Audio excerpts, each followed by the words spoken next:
Hoje em dia, acabam levando isso de uma forma um pouco leviana, né? Não brincam um pouco com esse termo, né? Ah, fulano terminou um relacionamento, está deprimido.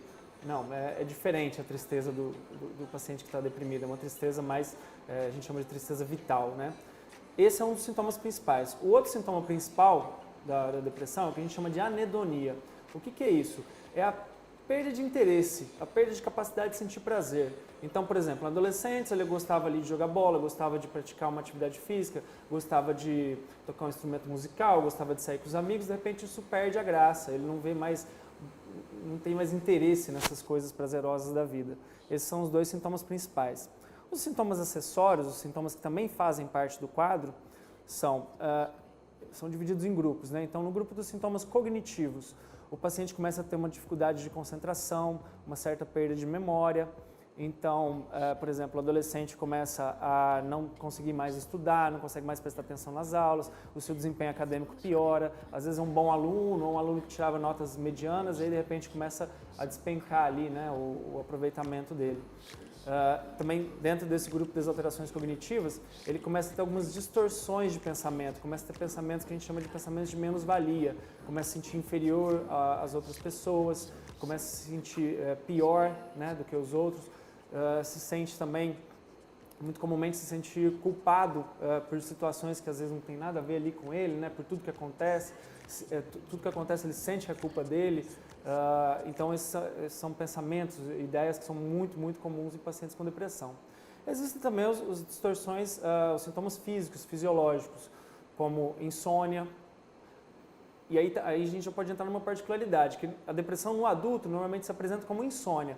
No adolescente ele pode ter insônia também quando está deprimido, mas muitas vezes ele tem o que a gente chama de hipersonia, aquele sono exagerado, dorme exageradamente, dorme demais e não é um sono reparador. Mesmo ele dormindo 10, 12 horas, 15 horas por dia, ainda não consegue descansar. Tem sintomas físicos também, como alterações de apetite, principalmente a hiporexia, que é realmente não conseguir comer, não ter uma refeição completa. Acabam perdendo peso, muitas vezes perdem muito peso quando tem uma depressão, um quadro mais grave, né?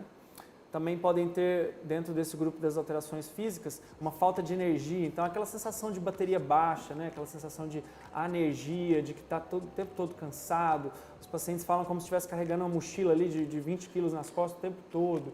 As pernas parecem que estão presas, né? Esses são sintomas gerais, esses são sintomas que fazem parte dos critérios diagnósticos de depressão e tanto adolescentes, crianças como adultos têm eles. Porém, em adolescentes, existem outros sintomas que são mais comuns de ser apresentados do que em adultos. Um deles é a irritabilidade.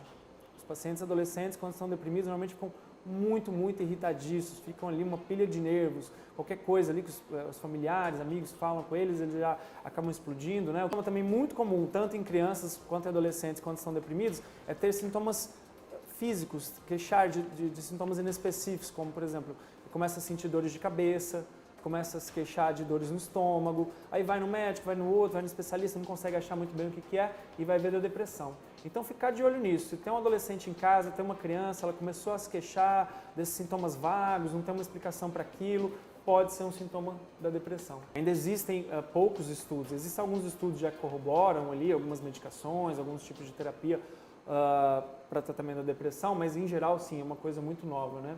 E aí a gente pode falar também sobre a prevalência da depressão em ambas as faixas etárias. A depressão em criança, a gente está definindo aqui criança como abaixo de 12 anos de idade, ela ainda é razoavelmente rara, cerca de 1 a 2% das crianças têm depressão. É raro, mas não tanto assim, né? Existe, a cada 50, 100 crianças, uma está deprimida. Já em adolescentes a prevalência é muito mais alta. Em torno de 10% dos adolescentes vão ter depressão até os 16 anos de idade. Da última vez que eu vim aqui há um mês atrás, a gente conversou sobre o TAG, né? Ansiedade generalizada. E as pessoas que acabaram assistindo da última vez devem ter percebido que alguns sintomas são comuns, né? Essa questão da irritabilidade, essa questão das preocupações, às vezes até um pouco de agitação, inquietação, tanto na depressão em adolescentes quanto na ansiedade.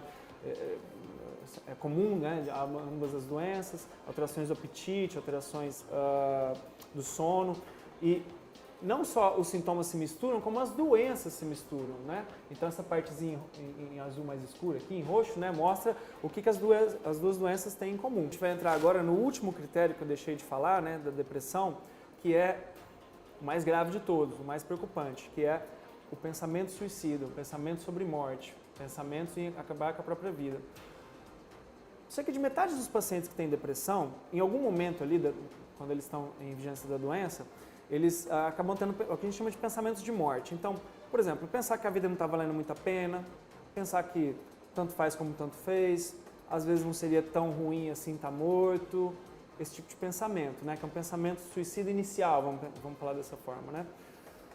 E aí, se a doença vai se cronificando e se ela vai se agravando, se a pessoa não busca tratamento, né? Se não faz acompanhamento, acaba chegando no pensamento suicida em si.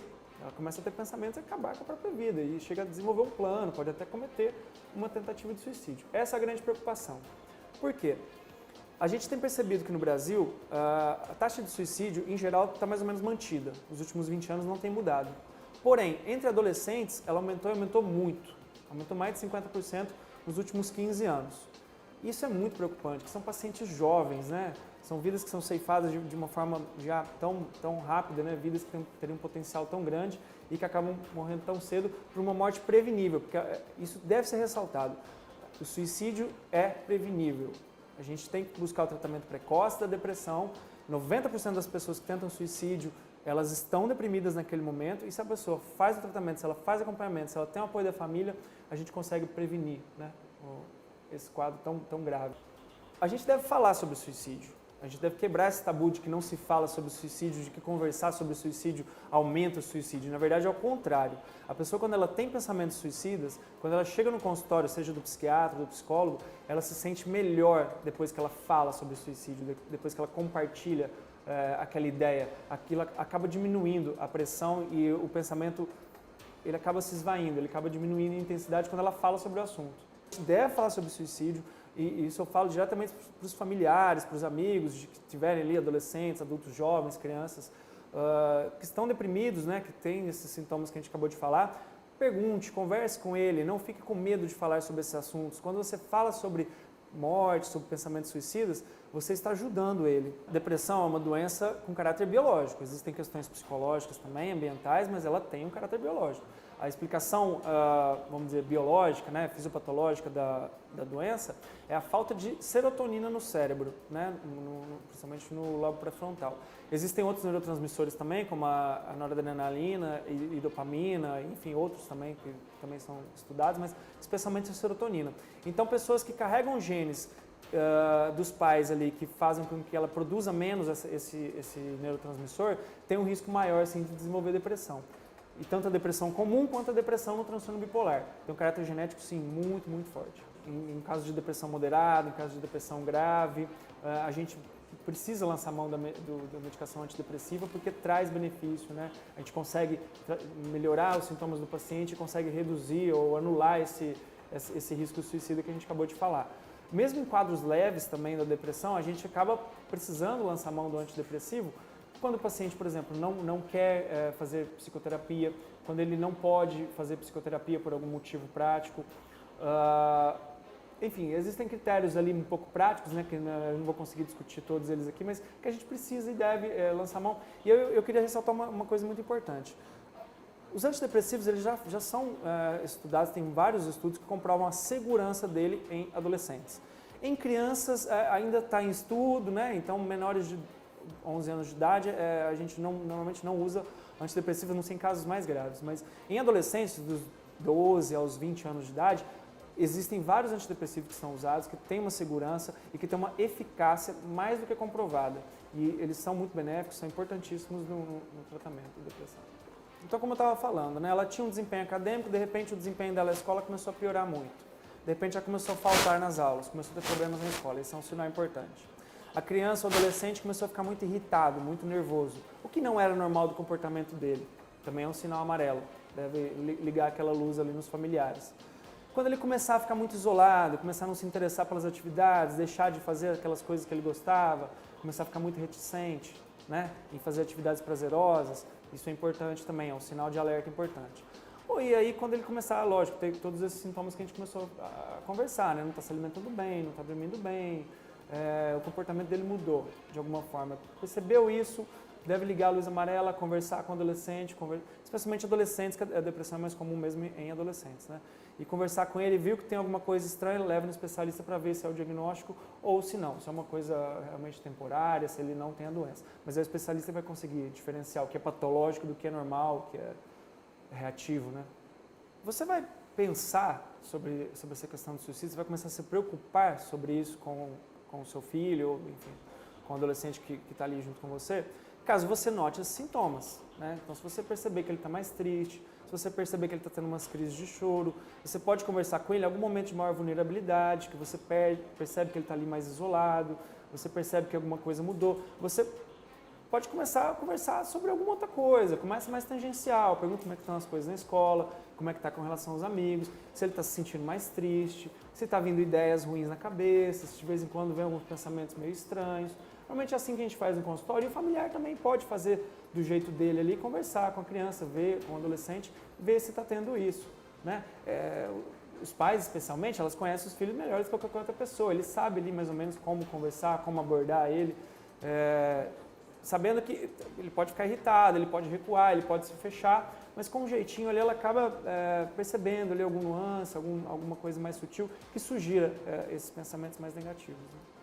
Existem medicações que são um pouco mais sedativas, que normalmente a gente não usa em paciente que está tendo uma sonolência exacerbada, é mais em pacientes que estão tendo insônia que a gente usa essas medicações. Mas eu queria ressaltar que hoje em dia existem muitas medicações mais modernas que não dão esses efeitos colaterais, né? Então, hoje em dia existem muitas e muitas opções e a gente deve discutir com o especialista. Caso apresente esse sintoma, trocar a medicação, ajustar a dose, né? Tudo isso tem que ser discutido, mas eu gostaria de ressaltar que os efeitos colaterais, como esse de sonolência, alterações do apetite, algum mal-estar, queimação, normalmente são sintomas mais raros. 90% dos pacientes, quando começam o antidepressivo, não têm efeitos colaterais importantes. Normalmente os efeitos colaterais são maiores nas primeiras semanas, nos primeiros 10, 15 dias, e com o tempo vai diminuindo. Nas primeiras semanas é mais algum efeito colateral, né, que aparece, e com o tempo isso vai diminuindo, porque o corpo vai se acostumando, se adaptando ao remédio. E com o tempo, conforme as semanas forem passando e fizer um uso contínuo, aí tem um efeito antidepressivo, aí que a depressão melhora.